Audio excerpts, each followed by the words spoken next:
Para nosotros es un enorme gusto estar de nuevo aquí. Esta jornada de este año comenzó en el día de ayer con una excelente exposición de la profesora Caterina Giannini, a quien le damos la bienvenida. La va a presentar Milton. Y realmente, si en algún momento nos hubieran dicho hace 5 años que íbamos a tener en el día de hoy una profesora de la Clínica Mayo aquí, seguramente hubiéramos sido un poco incrédulos, entre otras cosas más. Y si le hubiéramos dicho a alguien, mirá que en 5 años tenemos a una profesora de la Clínica Mayo, algún pase al psiquiatra, algo de eso nos podrían haber dado también. Pero bueno, cuando las cosas se empiezan a hacer y van teniendo el apoyo de todos ustedes, porque el único sentido que tienen estas conferencias es si tenemos el apoyo de ustedes, con lo cual estamos profundamente agradecidos a que estén hoy acá. Hemos tenido suerte este año, no ha sido un invierno tan crudo en el día de hoy, otros años había sido un poquito más frío, hoy es casi primaveral, así que también eso nos ha acompañado. Quiero dar la bienvenida a los profesores que están aquí hoy, el profesor Lucas Acosta, el profesor Casdor, el profesor Barangot, la doctora María Julia Muñoz, ex ministra de Salud Pública, el profesor Quarnetti y todos los que han venido. Bueno, sin más, hacemos la presentación de la primera conferencia que, como les dije, va a ser en idioma inglés. Gracias. Bueno, buenos días para todos. Me adhiero a todo lo que comentara recién Álvaro.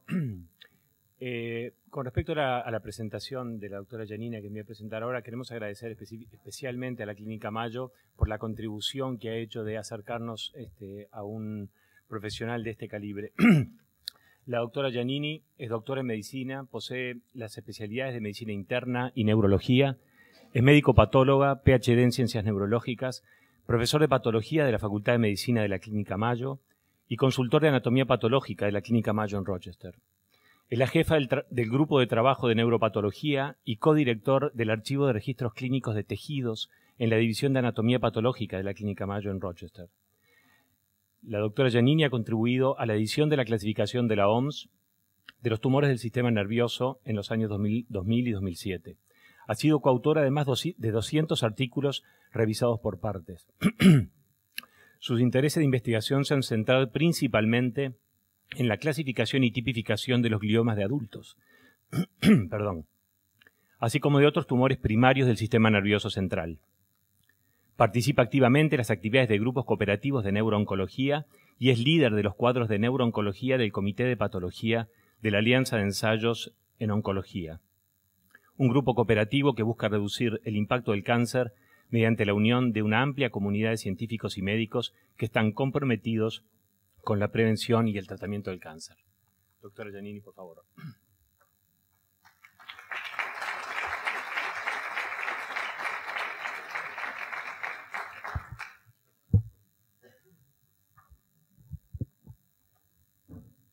Thank you very much for inviting me to come here. I'm honored and really pleased to be in this part of the world, and I had never been here, so I have to say that for me it's the first time that I give a winter conference in the middle of August.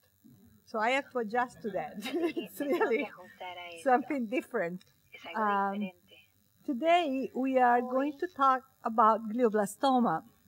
Yesterday we spent some time looking at the other part of this group of tumor, which included the lower grade gliomas, the grade 2 and grade 3 gliomas. And we reviewed a lot of the aspect of the classification of the grading, highlighting what are the limitations of that and how there is new molecular findings which have come out over time and are becoming more and more important for these tumors. And how, as a pathologist, we approach these and try to integrate the morphology and the molecular, trying to be truly useful to the patients and the treating physicians. So today we are going to concentrate on the most deadly tumor of the CNS in adults. which is glioblastoma. En los adultos, que es el glioblastoma. When we look at the spectrum of primary brain tumors in adults, gliomas are the most common, and glioblastoma is definitely the most, unfortunately, the most common of them, los más and comunes the most lethal. y el más letal. When we look at Cuando the nosotros WHO observamos la classification that we clasificación all use, que todos this utilizamos, glioma is defined el as a tumor glioma with es astrocytic definido differentiation, como un which is tumor con characterized diferenciación by a astrocítica variety que of caracteriza morphological por una features, serie de which go características from nuclear atypia, cellular neuromorfológicas, desde la pleomorphism, atipia nuclear, but el more than pleomorfismo that, it's celular, really the pero más que level eso, of mitotic realmente activity, es the el nivel de presence of actividad microvascular mitótica proliferation y and la necrosis. presencia de proliferación microvascular y la necrosis, lo que When we, lo as a caracteriza. pathologist, No, como patólogos, de hecho, don't look at these tumors no miramos estos tumores como lo hacíamos antes. Hace unos años, desgraciadamente, los patólogos se concentraban en los hallazgos de autopsia. Por lo tanto, tenían para mirar todo el cerebro. Hoy, afortunadamente, hacemos ese diagnóstico con biopsias y los pacientes, de hecho, viven más tiempo. Cuando yo estudiaba, solamente recibíamos biopsias de diagnósticos secundarios. Ahora tenemos de primer diagnóstico, primera recidiva y segunda recidiva algunas veces. Es decir, aunque no hemos hecho demasiado, sí hemos hecho algo para estos pacientes. Viven más tiempo. Entonces, como patólogos, estamos acostumbrados a basarnos en la imagenología como el examen macroscópico de la biopsia. Sabemos que los tumores de bajo grado habitualmente son tumores infiltrantes, pero que no se colorean, diferentes de los grados 3 que empiezan a captar. Y para cuando uno empieza a tener un grado 4, por supuesto, que ya tiene tumores muy grandes, que han captado contraste, con necrosis, mucho edema y efecto de masa. Nosotros nos confiamos en eso al evaluar, de hecho, si una biopsia es o no representativa de lo que tiene el paciente. Entonces, un patólogo no puede funcionar a no ser que sea parte del equipo y realmente se tiene que saber toda la información clínica y radiológica de ese paciente. Desde un punto de vista morfológico, hemos utilizado los mismos criterios durante mucho tiempo. Nos fijamos en la atipia celular, aquí lo tienen. Observamos también la presencia de actividad mitótica.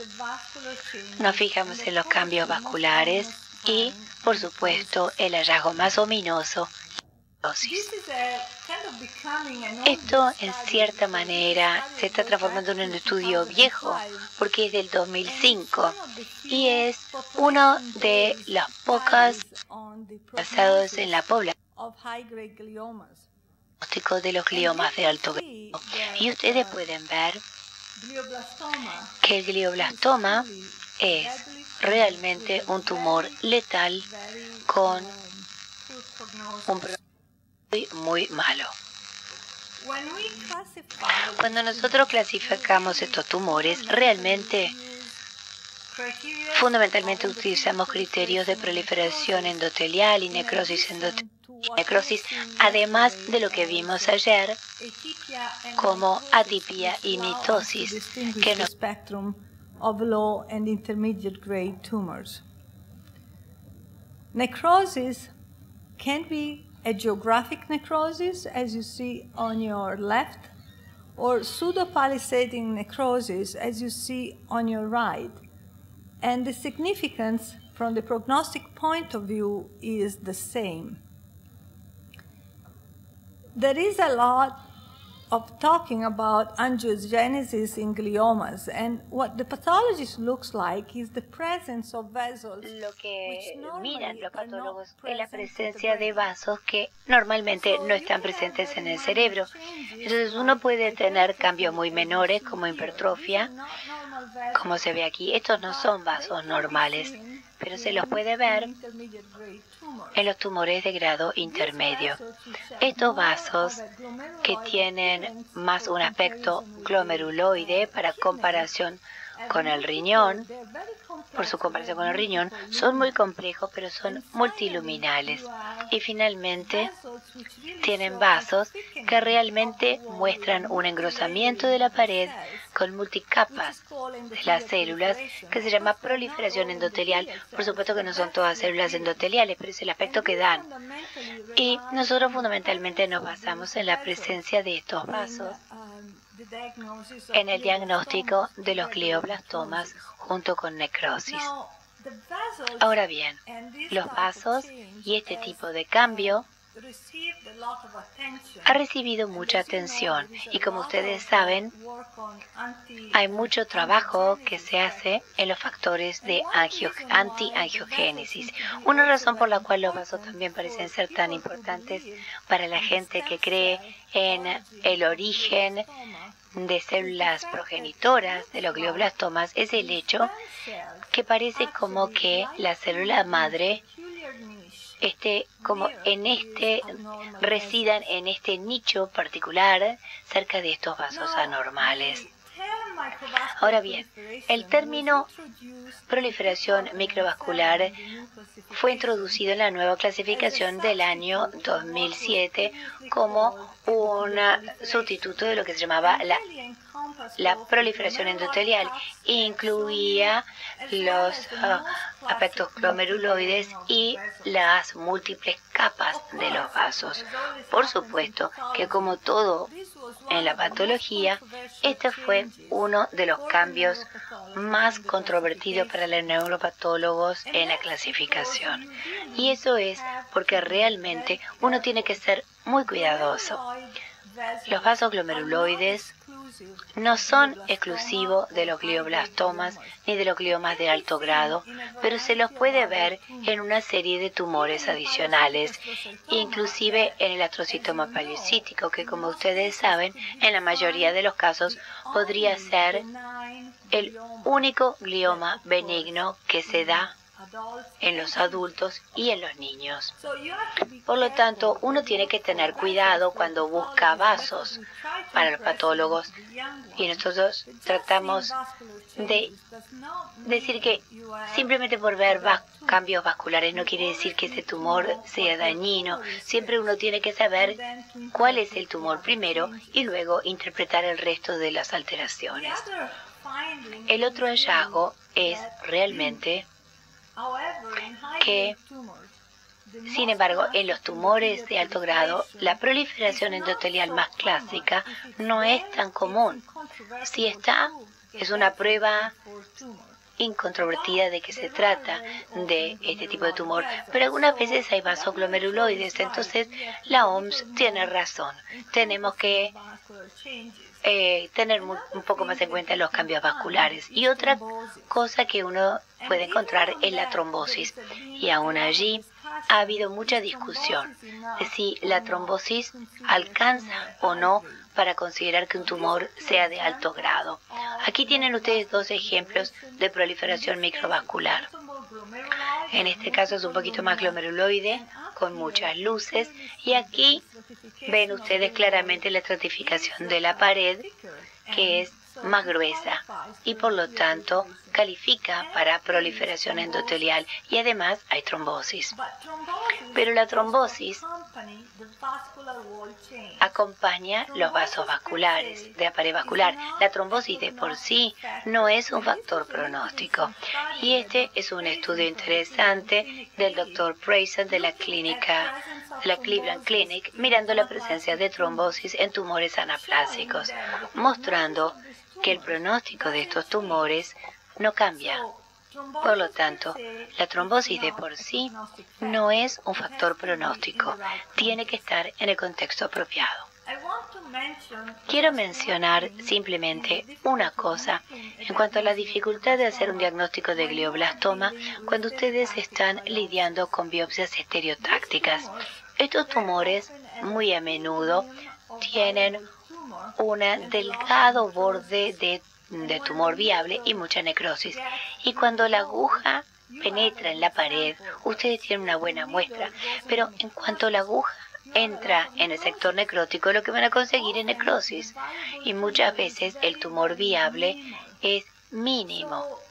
Entonces, el hacer un diagnóstico de glioblastoma por biopsia estereotáctica tal vez sea bastante difícil y además da muy poco tumor viable. Por lo tanto, uno puede decir que este paciente tiene un glioblastoma, pero si un oncólogo me viene y me dice, a ver, ¿me puede hacer todos los otros estudios que quisiera que hiciera? Bueno, ustedes se darán cuenta que eso realmente no es posible cuando ustedes tienen como máximo una pequeña corona de células viables. Entonces, esto es un desafío, especialmente hoy. Porque, como muchos dicen, el tejido es el tema. Tissue is the issue. Pero si eso no es un tejido viable, no sirve. No puede ser simplemente necrosis. Las cosas cambian muy rápida a medida que uno avanza de esa pared captante que se puede considerar aquí a un poquito más lejos. Esto es el núcleo real de una biopsia estereotáctica. Y ahí se puede ver en 10 milímetros de diferencia que se puede hacer el diagnóstico de glioblastoma aquí. Aquí hay suficientes células, hay actividad mitótica y hay necrosis, y hay mitosis. En el medio del núcleo hay algo de actividad mitótica y pueden ver células tumorales, pero ustedes no tienen la característica que les permitirían hacer el diagnóstico de glioblastoma. Y un poquitito más allá, simplemente tienen células tumorales aisladas. De manera que las biopsias estereotácticas son muy buena técnica, pero tienen muchas limitantes. Ahora bien, en los últimos años realmente hemos descubierto mucho sobre el perfil molecular y el perfil de expresión de glioblastoma. Este fue uno de los primeros estudios en el año 2006 que proponía la existencia de 3 subtipos de glioblastoma, denominados el proliferativo y mesenquimatoso, mostrando que una enfermedad no es una única patología, sino que es mucho más complejo, que tiene diferentes elementos. Lo que nosotros llamamos glioblastoma incluye en realidad varias patologías. Y esto ha seguido avanzando y tenemos muchos estudios que han demostrado la complejidad molecular y genética de los glioblastomas, mostrando cómo hay múltiples vías que están involucradas en este tumor. Una de las cosas que fue más interesante, y que ya hablamos un poquito de esto ayer, fue averiguar que hay un grupo de gliomas y también hay un pequeño subgrupo de glioblastomas que tienen este fenotipo metilador de isla CpG que se comporta mucho mejor que el glioblastoma promedio. Y esto es uno de los primeros estudios que mostró realmente la verdadera diferencia en cuanto a la supervivencia de los gliomas de los tumores que tenían un fenotipo metilante. Esto, de hecho, corresponde a este tipo de tumores, se corresponde con lo que habíamos dicho ayer como glioblastomas secundarios. Ayer hablamos sobre el hecho que nuestro paradigma en cuanto a cómo pensamos en este tumor ha cambiado.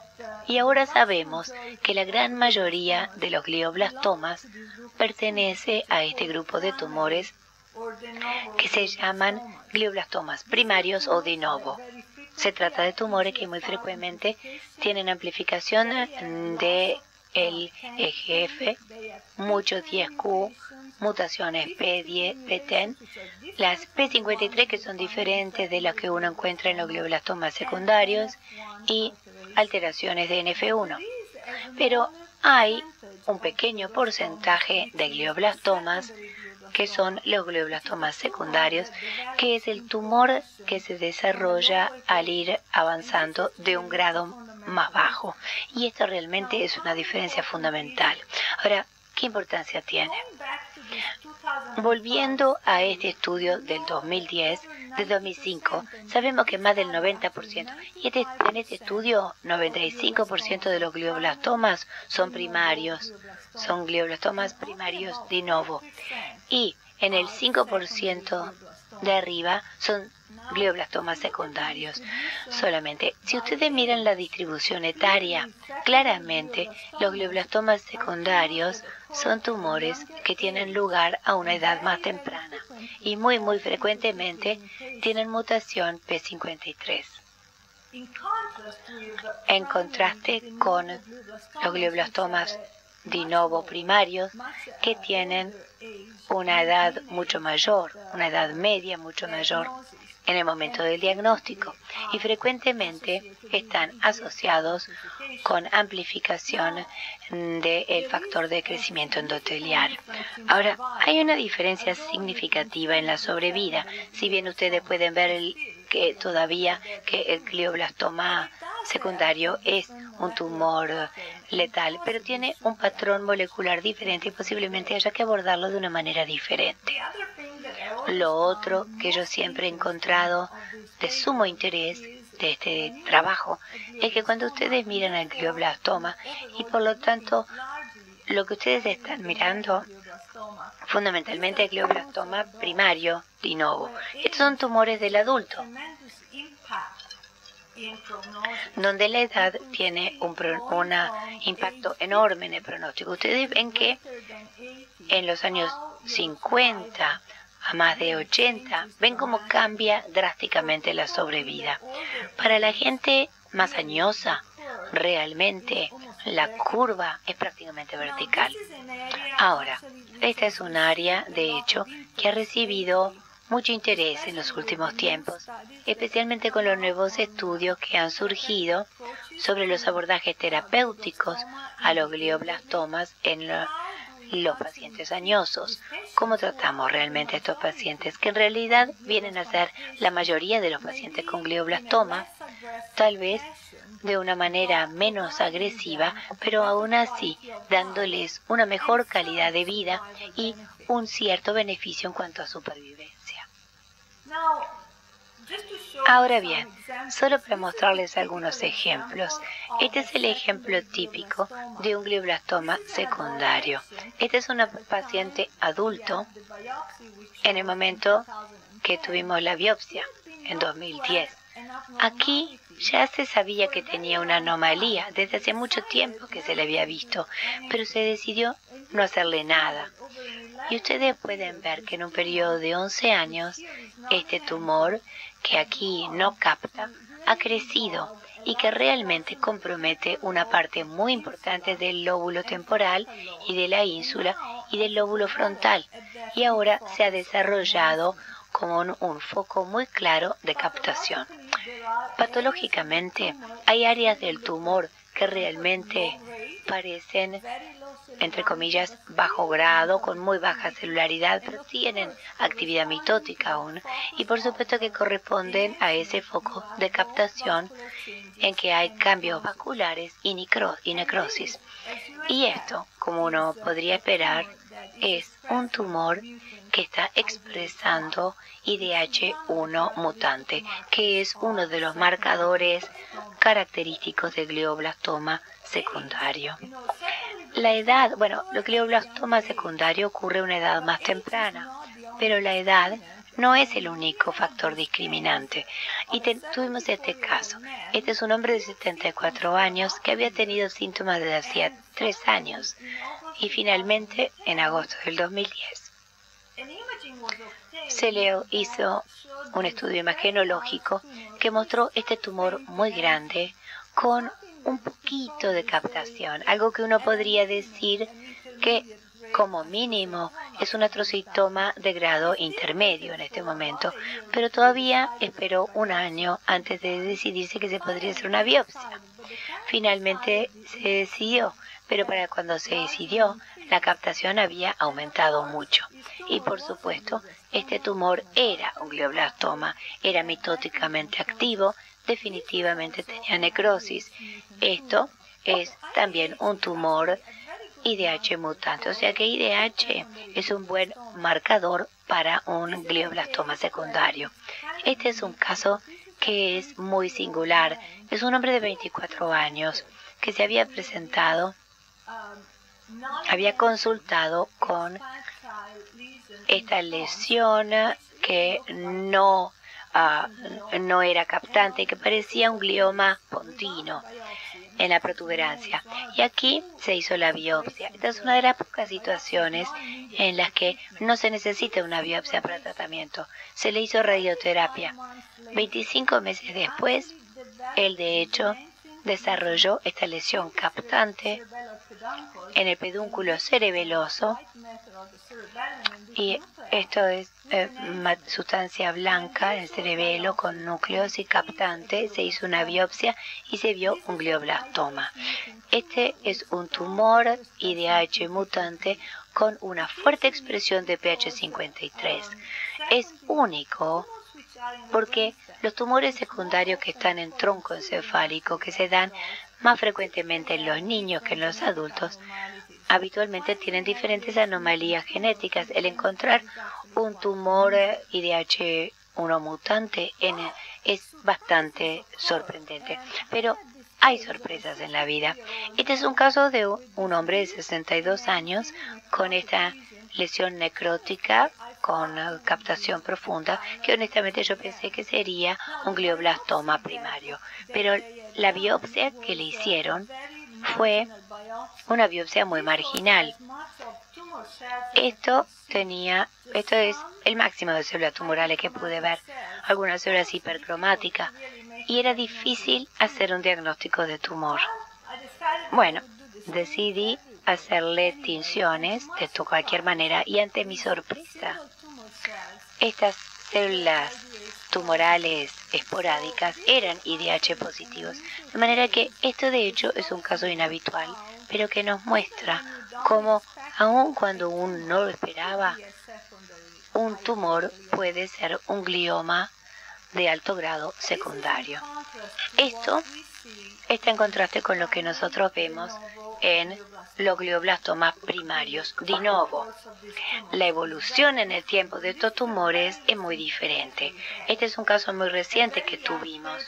Una persona muy joven, donde uno podría esperar un tumor de bajo grado. Si ustedes tuvieran este paciente aquí, esto fue a principios de mayo de este año, y ustedes pudieran tener esta biopsia en la que ustedes solamente tienen células tumorales aisladas, ustedes podrían tener la esperanza de que este paciente tuviera un tumor de bajo grado, tal vez un astrocitoma de bajo grado, y que su evolución sería favorable. Pero esto era un tumor IDH negativo. Bueno, 80 días después, esta es la imagen. Esto era en julio. Y ahora, este es el tumor. Entonces, la segunda biopsia mostró un glioblastoma que evolucionó en un periodo muy breve. Desde un punto de vista molecular, esto definitivamente es un glioblastoma primario de novo. O sea que hay reglas sobre la edad, que es más frecuente aquí y allá, pero realmente nada es absolutamente seguro a no ser que ustedes hagan los marcadores. Por supuesto que ustedes se pueden preguntar si esperar y ver en este momento.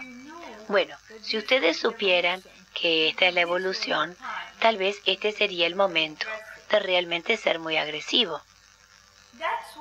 Es por eso que, de una manera muy sencilla, por lo menos en esta etapa, en nuestro panel está cambiando, en los glioblastomas, independientemente de la edad, nosotros hacemos por lo menos un IDH1 mutante por inmunotinción, a no ser que haya una sospecha de un glioblastoma secundario.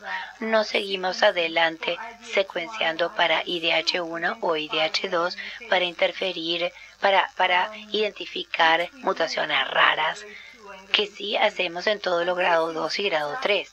Pero esto simplemente es muy buen discriminador, porque efectivamente reconoce más del 90%. Lo otro que nosotros hacemos de rutina en todo primer diagnóstico de glioblastoma es la evaluación del estado IgM. Ustedes saben que los glioblastomas son un tumor altamente maligno e invasor. La cirugía efectivamente tiene su papel y realmente ayuda, pero el glioblastoma no es una patología quirúrgica. Los tumores frecuentemente resisten a la radioterapia. La radioterapia sí ayuda, pero no es una solución. Y la quimioterapia tiene muchas limitaciones por la barrera hematoencefálica, por la genética compleja de este tumor y el hecho de que este tumor sea resistente realmente a la mayoría de las drogas. Ahora, una cosa que realmente ha cambiado la neurooncología ha sido la introducción de la temozolomida. Fue descubierto en el 97 y finalmente aprobado, al menos en Estados Unidos, en el 99. Es un agente que metila el ADN, induce múltiples lesiones citotóxicas para el ADN y la verdadera clave es la metilación de la O6-metilguanina, que es una lesión citotóxica. Ahora, la guanina, la metilguanina O6 metilada, ven ustedes que ingresa en la replicación, pero produce un mismatch en la replicación. Ahora, EGMT, si está presente, puede reparar este daño, por lo tanto, contrarresta la acción de la droga.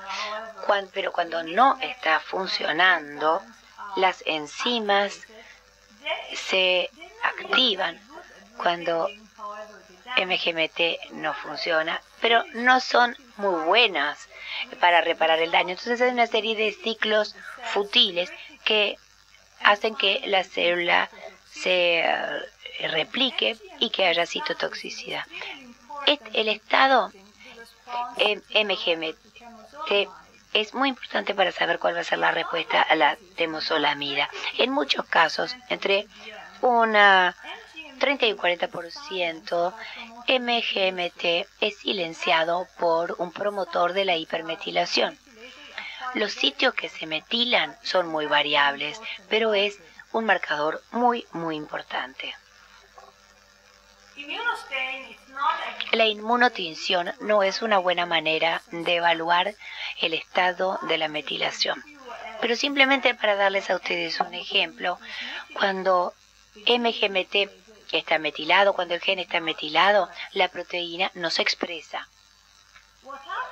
Lo que ocurre entonces es que esos tumores que tienen un MGMT funcionante son resistentes a la quimioterapia, porque el daño provocado por la droga es contrarrestado y se repara.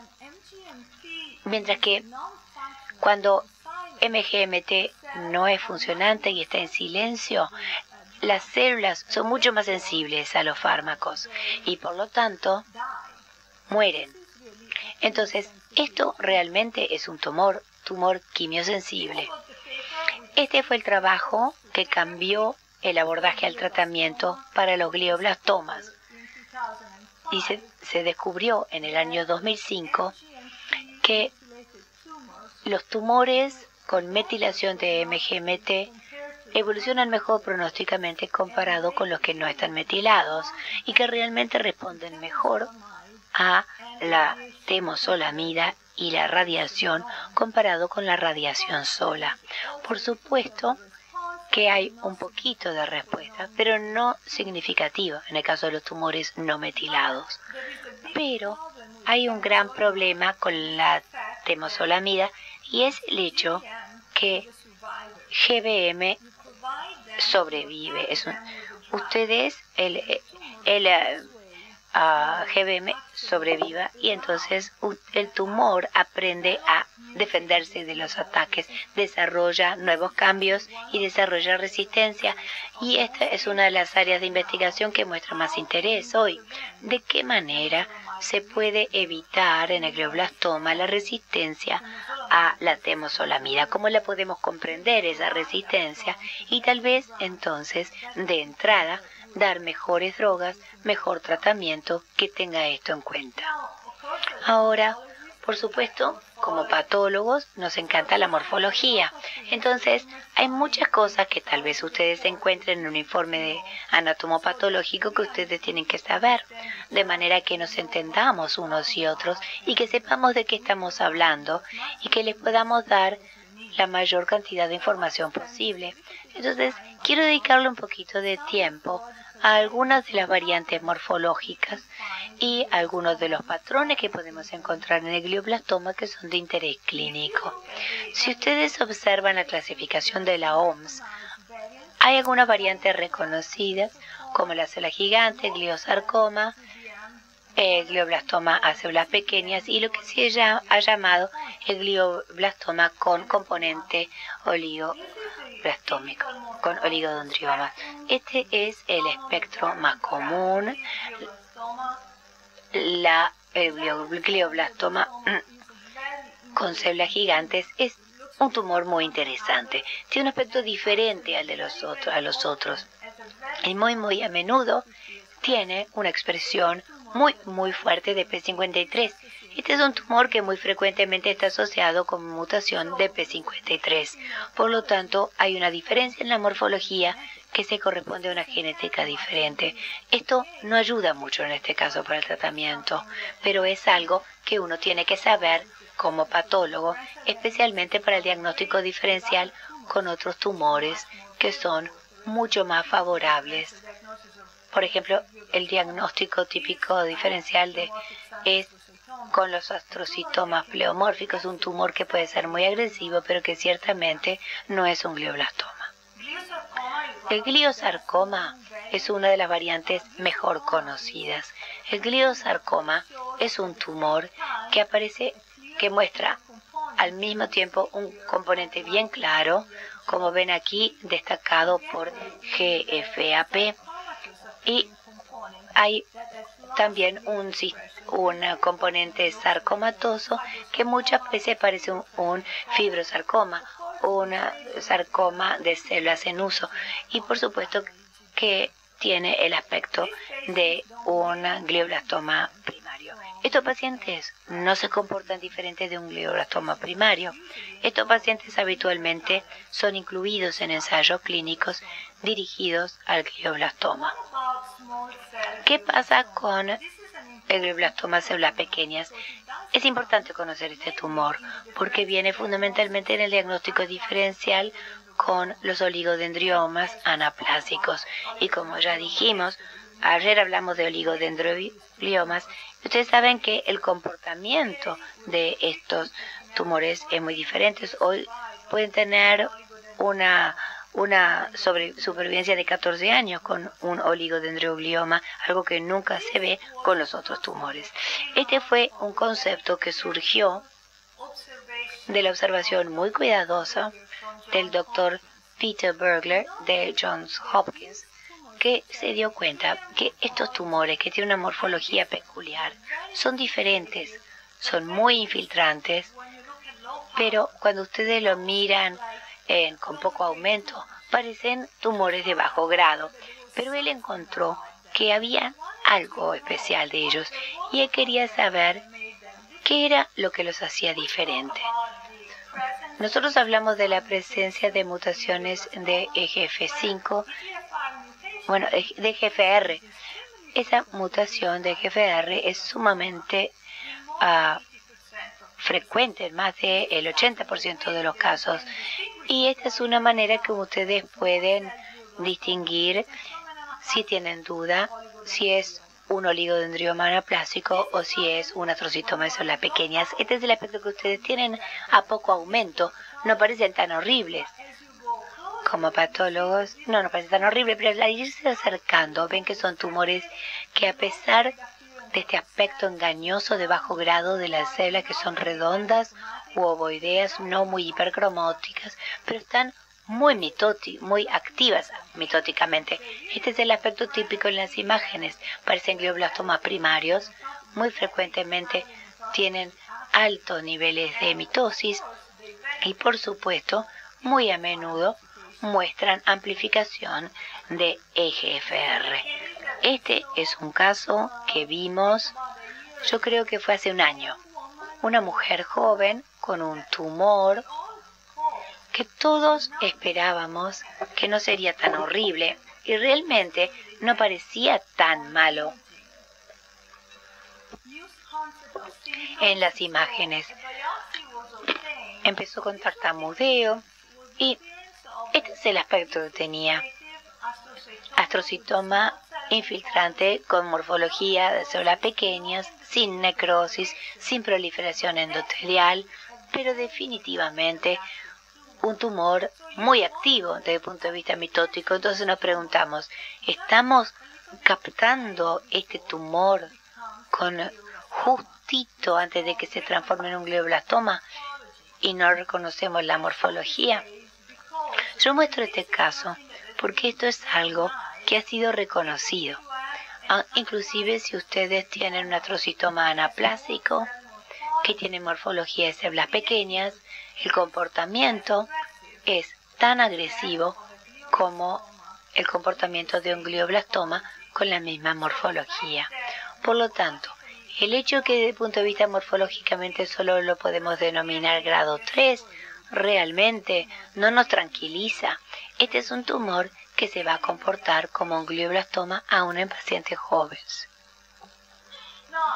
Ahora, ¿qué pasa con glioblastomas con componente de oligodendroglioma? Este es uno de las entidades más controvertidas introducidas por la OMS en el 2007. 95% de los neuropatólogos esperan que desaparezca de la revisión en el 2016. Se trata de una entidad que simplemente ha generado mucha confusión, más que lo que tenía esperanzas el comité que lo introdujo, que fuera que aclarara. Les quiero contar un poquito la historia de esto. Antes del año 2007, estaban estos tumores que hablamos ayer, los tumores mixtos, una entidad controvertida, difícil, no muy reproducible. En la OMS lo consideran todavía grados 2 o 3. Sin embargo, algunos de los tumores, este es el aspecto que pueden tener. Ven ustedes el patrón bifásico y un componente astrocítico.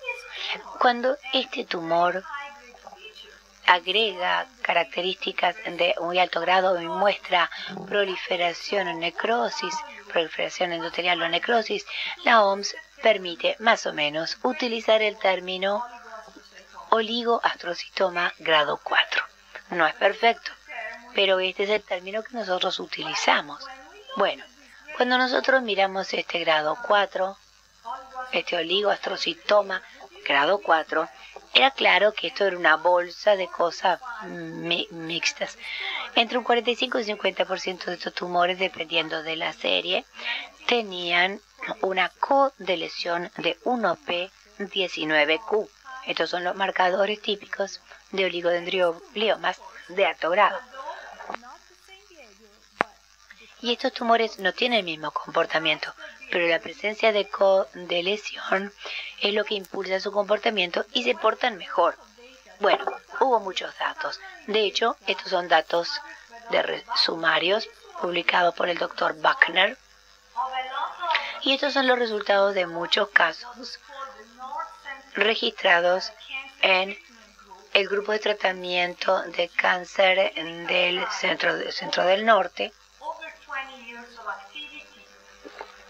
en 20 años de actividad.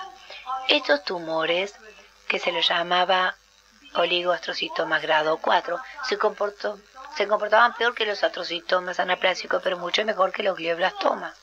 Entonces, esto les muestra a ustedes que es una mezcla de cosas, pero hubo un trabajo muy influyente antes de la clasificación de la OMS y el autor principal fue el Dr. Perry, que también trabajó en Mayo. Él se capacitó en Mayo, éramos compañeros, y el Dr. Perry mostró que este era el comportamiento de los oligoastrocitomas grado 4. Bueno, el comité de la OMS miró esto y dijo, bueno, quitémoslos de los oligoastrocitomas y crearon este diagnóstico de glioblastoma con componente de oligodendroglioma. Entonces, la idea era que esto abarcara todos los oligoastrocitomas, el viejo oligoastrocitoma de grado 4, pero de hecho todavía es una bolsa más grande de cosas mezcladas y es difícil saber lo que la gente mete en esa bolsa. Y cualquier cosa que ustedes, que cualquier cosa que sea un poquito con componente de oligodendroglioma ya se le da este nombre. Esto en el 2007 el doctor Scheithauer, que fue uno de los principales oponentes. Scheithauer hizo mucho ruido con esto, pero no pudo hacer nada. Cuando uno trabaja por consenso hay que seguir el consenso. Entonces el glioblastoma con componente de oligodendroglioma se transformó en una entidad.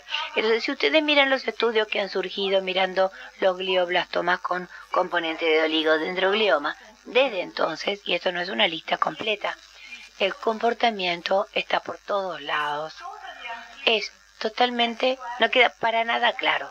A no ser que ustedes tengan la documentación molecular de qué es lo que están mirando, no queda claro. Realmente es confuso. Y si ustedes simplemente miran estos dos estudios, el estudio de Mónica Hegyi, la misma persona que trabajó con el MGMT, en su estudio no había diferencias de comportamiento entre GBM con componente de oligodendroglioma y simplemente glioblastoma. Cuando ustedes miran su genética, solo un 2%, solo un caso de 52 tenía una co-deleción. De manera que este es un grupo de pacientes aparte, sea lo que sean. Cuando ustedes miran este trabajo de Appin, de hecho el principal autor era Pratt de Emory, es completamente diferente, encuentran una diferencia, pero un tercio de sus tumores llamados glioblastoma con componente de oligodendroglioma tenía una codeleción 1p19q. O sea que esta es una entidad muy confusa y realmente esperamos que vaya a desaparecer. Y no sé si va a pasar, pero por lo menos eso es lo que todo el mundo desea. Algunas otras variantes inhabituales. Un tumor que ustedes conocen es lo que ha sido denominado un astrocitoma de células granulosas. Es un tumor que tiene de estas células que tienen citoplasma abundante y un aspecto muy granular. Y habitualmente el diagnóstico es muy fácil cuando junto con ese componente tiene el componente más clásico, pero algunas veces esto es lo único que se ve. Si son positivos, puede ayudar, pero muchas veces no son EGFR positivos. Aquí tienen ustedes un ejemplo, aquí tienen un ejemplo reciente en un paciente de más edad. Este tumor es un poquito como el glioblastoma de células pequeñas. Inclusive si son grado 3, se comportan como grado 4. Entonces es bueno conocer este tumor. Y para los patólogos es importante saberlo porque ustedes pueden tener afecciones como una desmielinización primaria temprana que no son neoplásicas y que se les hace biopsia de vez en cuando, y ustedes tienen que estar seguros de poderlo reconocer y hacer el diagnóstico correcto entre algo que es un tumor muy agresivo y algo que es absolutamente no un tumor. Una nueva entidad que no es parte de la OMS, pero que tal vez sea en la próxima reunión de la OMS, es lo que se llama glioma maligno con componente PNT. Son tumores del adulto y tienen cambios genéticos típicos de los glioblastomas, pero algunos también típicos de PNT, como amplificación de MYC, algo que pensamos cuando pensamos en el meduloblastoma. Este es el aspecto que tienen desde el punto de vista genético. Todos tienen alteraciones típicas de glioblastoma, pero también amplificación del MYC. probablemente se originen de la expansión de una clona de un tumor muy indiferenciado y tienen un comportamiento similar a PNT. Tienden a invadir el sistema nervioso central más rápidamente que el glioblastoma. Tienden a pasar al líquido cefalorraquídeo y tienden a responder a algunos tratamientos. Este es un ejemplo que nosotros vimos, un hombre de 68 años con este tumor grande que en parte parece simplemente un astrocitoma de alto grado y en otras áreas parece un PNT. Células azules mitóticamente activas, positivo a la sinaptofisina, y ustedes ven la diferencia en la proliferación entre el componente glial y el componente PNT, donde prácticamente todas las células están proliferando. Y por supuesto que si ustedes ven el nivel de la ultraestructura, tienen diferenciación neuronal con gránulos secretorios y microtúbulos frecuentes. Es una entidad controvertida cuando uno habla de adultos, pero yo creo que hay una manera probablemente de aclararlos estos un poco más. Hay algunos glioblastomas, cuando ustedes ven un patólogo que habla de diferenciación epitelial o diferenciación pseudoepitelial en los glioblastomas, se trata de tumores que son glioblastomas primarios, muchas veces muy agresivos. Este es un trabajo que hicimos hace unos poquitos años en cuanto a eso, y yo le llamo la atención a una entidad reciente que fue publicada, el denominado glioblastoma epitelioide. Son tumores que tienen la imagen típica de un astrocitoma de alto grado. Tienen una cosa que es muy característica. Muchas veces se asocian con la mutación BRAF V600E. Es la misma mutación frecuente en melanoma. Este es un caso que tuvimos. Ahora podemos detectar la mutación con anticuerpo BRAF V600E.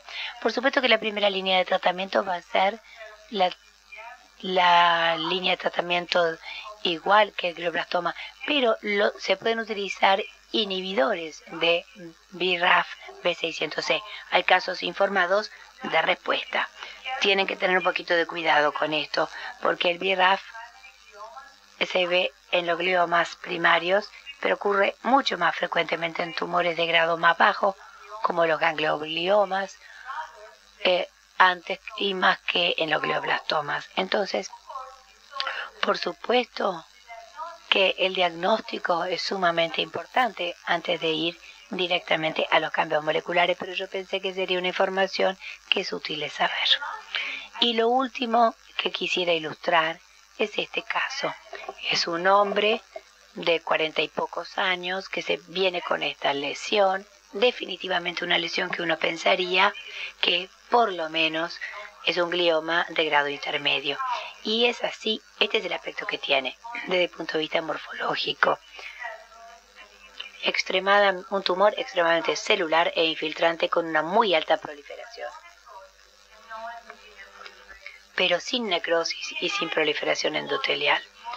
A esto lo tuvimos que llamar morfológicamente astrocitoma anaplásico todavía, pero sea como sea, este es un tumor en el que ustedes tienen que destacar que hay una discrepancia entre lo que nosotros, el nombre que le damos y lo que el tumor puede hacer. Y estos son los casos en los que la información molecular, mirando MGMT y otros marcadores, va a ser de suma importancia, probablemente sugiriendo lo que debería ser el tratamiento.